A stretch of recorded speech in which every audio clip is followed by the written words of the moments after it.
दोस्तों, जैसा कि आप सभी को जानकारी होगा, कई सोशल मीडिया में या फिर न्यूज़ चैनल के माध्यम से आपने सुना होगा कि जेबीकेएसएस के कार्यकर्ता और सक्रिय कार्यकर्ता अंगद नायक की सड़क दुर्घटना में उनकी मौत हो चुकी है। उसी के उपलक्ष्य में आज जमुआ विधानसभा क्षेत्र के सक्रिय कार्यकर्ता रोहित दास के नेतृत्व में मौन धारण किया गया और शोक सभा रखा गया। आप खुद सुनिए कि जेबीकेएसएस के द्वारा अंगद नायक के परिवार को कौन कौन सी सुविधा मुहैया कराई जाएगी और साथ ही संगठन के बारे में विभिन्न मुद्दों पर भी चर्चा किया गया। आप खुद सुनिए।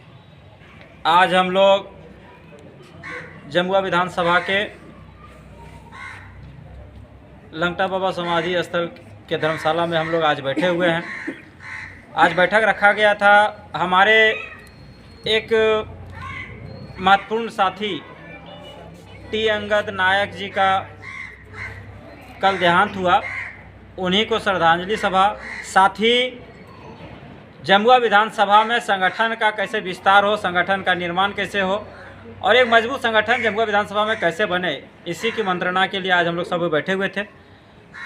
इस बैठक में यह निर्णय लिया गया कि पूरे विधानसभा में प्रत्येक पंचायत में बूथ स्तरीय जो है सो एक मजबूत कमेटी का गठन किया जाए और ये गठन जो है सो ये आम चुनाव 2024 का जो लोकसभा चुनाव होना है उससे पहले हम लोग मिलकर सब करेंगे। इसी का एक निर्णय लिया जा रहा था। हम लोगों के साथ बैठ करके सभी साथी मिल करके, जमुआ विधानसभा के सभी लोग मिल करके ये निर्णय हम लोग ले रहे थे और इस पर आगे जो है सो हमारे जानकारी इससे आगे देंगे। मुकेश दा हैं, शैलेश भैया हैं, सभी जानकारी देंगे। सभी भाइयों को जोहार।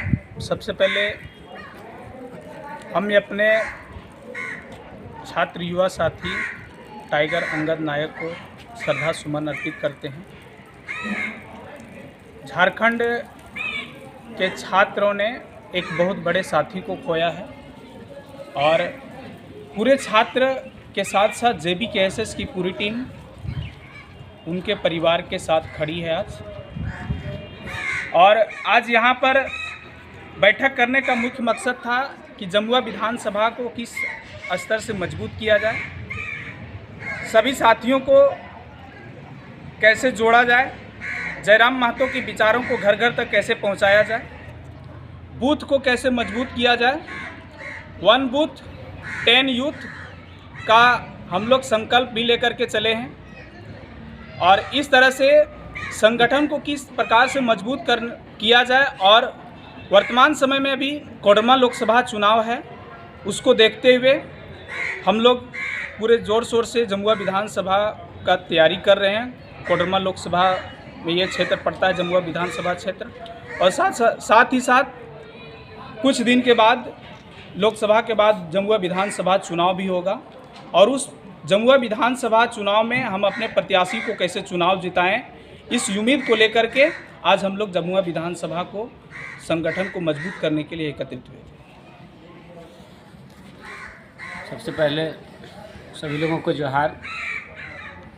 आज हम लोग जो बैठक किए हैं इसको 2 बिंदु है। पहला बिंदु तो ये है कि अंगद नायक जी हमारे बीच नहीं रहे और वर्तमान की जो सरकार है, युवाओं के आंदोलन के, युवाओं के मांग के, माटी को बेटों के दबाने का जो प्रयास हम लोगों ने किया है, जैसा कि सुनाई पड़ रहा है, जैसा कि हम लोग देख रहे हैं और हम लोग की तरफ से यह भी बोला जा रहा है, यह भी बात सत्य लग रहा है कि जिस तरह से जख्मी हुए और उनका देहांत हुआ है और युवाओं का आंदोलन को अंगद जी को दबा के अगर चाहती है सरकार कि दबेगी या दबेगी नहीं, यह तो बात पूरे राजधानी में अब और ज़ोर से दमकेगा और धधकेगा जब नायक जी का आदमकद का तस्वीर वहाँ का आंदोलन के रूप में, युवाओं के, छात्रों के आंदोलन के इतिहास के जैसा एक तस्वीर बनकर खड़ा हो जाएगा। और ऐसे पुरोधा को हम लोग सबसे पहले श्रद्धांजलि देते हैं। साथ ही साथ चुनाव आ रहा है तो हम लोग तो लड़ना ही पड़ेगा हर हाल में, तो जोन बनाकर और पंचायत में जयराम जी के विचारों को पहुंचाकर हम लोग जो है सो पंचायत का गठन करने के लिए आगे बढ़ चुके हैं। आज का बैठक का हम लोग का यही सारांश रहा है। अच्छा सर, आपने बताया कि जेबीकेएसएस के टाइगर अंगद नायक का देहांत हो गया है, कैसे हुआ, थोड़ा सा इसके बारे में। जैसे अभी 4 दिन पहले अभी जो आंदोलन चल रहा था उसमें वो बढ़ चढ़ करके हिस्सा लिए थे। जी। 4 दिन पहले वो अपने घर से निकले थे कह करके कि एक साथी के पास जा रहे हैं, लेकिन जब रात को उनका कॉल नहीं लगा तब जा कर के हल्ला हुआ। उसके बाद खोजबीन हुआ, पता चला कि वो एक्सीडेंट कर गए हैं और उनको आनंद फानंद में हॉस्पिटल ले गया था। लेकिन दुर्भाग्य देखिए कि रांची ऐसे जगह में रिम्स ले जाया गया, लेकिन रिम्स में भी डॉक्टर अवेलेबल नहीं थे। ये विडम्बना है झारखंड का कि राजधानी में भी डॉक्टर जो है सो, और रिम्स जैसे संस्थान में डॉक्टर तत्काल उपलब्ध नहीं हुए, और आनंद फानंद में फिर जो है सो उनको वहाँ पर प्राइवेट हॉस्पिटल में ले जाया गया। उनका देहांत हुआ, लेकिन जो शंका है उनका हत्या ही हुआ है। और उसमें अभी जो आंदोलन चल रहा है पूरे झारखंड में, देखे होंगे जेएसएससी सीजीएल पेपर लीक का जो आंदोलन हुआ, उसमें मुख्य रूप से वो लोग आंदोलनकारी थे।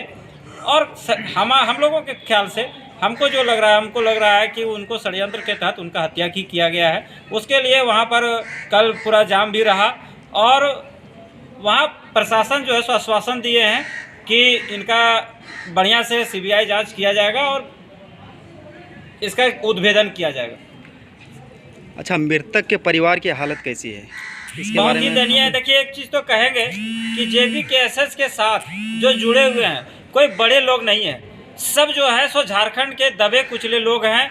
जो स्थिति परिस्थिति से जो पीछे हुए हैं वही लोग, सब मैक्सिमम लोगों को लगा है कि जेबीकेएसएस एक यहाँ का ही हक का बात कर रहा है, अधिकार का बात करता है, वैसे लोग जुड़े हुए हैं। उनका परिवार कोई बड़ा नहीं है, वो भी एक गरीब परिवार से हैं, और एक ही उनका घर में कमाऊ सदस्य जेबीके क्या कहते हैं अंगद नायक जी ही थे। और जो उनका देहांत हुआ, बहुत ही दुख है इसके। और पूरा जेबीकेएसएस टीम, पूरे झारखंड की जेबीकेएसएस टीम उनके साथ खड़ा है, उनके परिवार के साथ आज खड़ा। जेबीकेएसएस के द्वारा उनको क्या मदद किया जा रहा है? कल ही हमारे जो अध्यक्ष हैं टाइगर जयराम दा, वो बोले हैं कि उनके परिवार का आज के बाद जो भी ज़रूरत पड़ेगा उनके बच्चे के भविष्य के लिए, उनके माँ बाप के भविष्य के लिए, उनके परिवार के सुखद जीवन जीने के लिए जहाँ तक ज़रूरत पड़ेगा जेबीकेएसएस उनके साथ खड़ा है। हम सब खड़े हैं उनके साथ। चैनल और आपको सबसे पहले नमस्कार करता हूँ, दुआ करता हूँ। आज का बैठक जो टेरी और जमगा का बैठक रखा गया था, इस बैठक में के माध्यम से घर घर लोगों के पास आज हमारे इस साल जो चुनाव होने हैं उसको लेकर रखा गया था। लोगों को यह जगाना था कि हमारी पार्टियाँ बेहतर से बेहतर काम करेगी। आज झारखंड अलग होने में लगभग 24 साल होने जा रहा है, लेकिन इस झारखंड में आज तक कुछ नहीं हुआ है। देखा जाए तो कुछ नहीं हुआ है, जबकि हमारे झारखंड में 40% यानी 40% खनिज संपदा है। इस संपदा यहाँ के लोगों को कुछ फ़ायदा नहीं मिला है, जबकि बाहरी यहाँ आके लूट रहे हैं। मैं इतना ही कहना चाहूँगा। जय।